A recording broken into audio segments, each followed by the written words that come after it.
আসসালামু আলাইকুম আমার প্রিয় ভাই ও বোনেরা, আশা করি আপনারা সবাই ভালো আছেন। আপনাদের দোয়ায় আমিও ভালো আছি আলহামদুলিল্লাহ। তো চলে আসলাম আমার ছোট্ট সবজি বাগানে। দেখুন এই মেহমানগুলায় আমার সাথে কিছুদিন পর পর একেবারে ইয়ার্কি ফাজলামি করে। তো এই মেহমানগুলাকে ওই পুকুরের সাইডে মাচায় রেখেছিলাম। তো এই মাচাটা বারবার হেলে যাচ্ছে, মেহমানের কোনো দোষ নেই। কারণ এই টবগুলো মাটি দিয়ে ভরা, হয়তো ওজন রাখতে পারতেছে না, এর জন্য হেলে যাচ্ছে।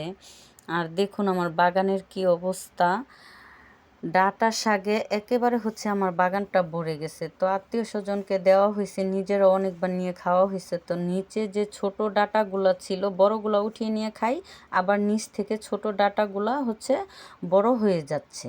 তো দেখুন এই সাইডের মাচাটা কিন্তু হেলে নাই আর ভেঙে পড়ে নাই। তো এই সাইডের টবগুলো সরাতে হয় নাই।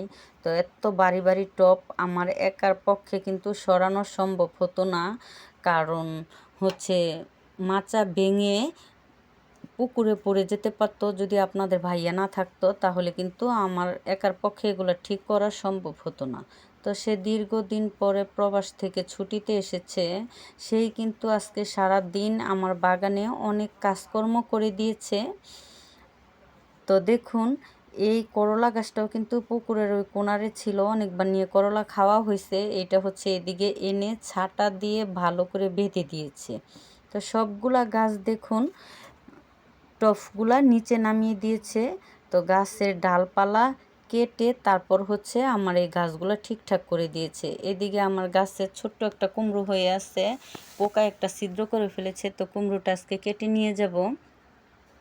এদিকে দেখুন কুমড়ো গাছটা একেবারে এলোমেলো হয়ে গেছে। দেখুন অনেক জালি হয়ে আছে।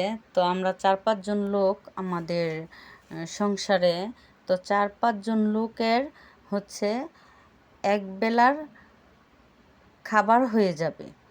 তো দেখুন কিছু করলাও আমি উঠিয়ে নিয়ে যাচ্ছি। আর এখনও দেখুন আমার বেগুন গাছগুলোতে কত সুন্দর বেগুন হয়ে আছে।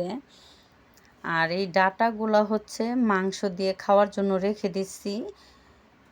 তো দেখুন আমার তরকারি উঠানো শেষ। মাশাআল্লাহ কত সুন্দর করলা হয়েছে। তো আমার ভিডিওটা যদি ভালো লেগে থাকে তাহলে একটা লাইক দিয়ে যাবেন, আমার চ্যানেলটার সাথেই থাকবেন। আজ এ পর্যন্তই, আল্লাহ হাফেজ।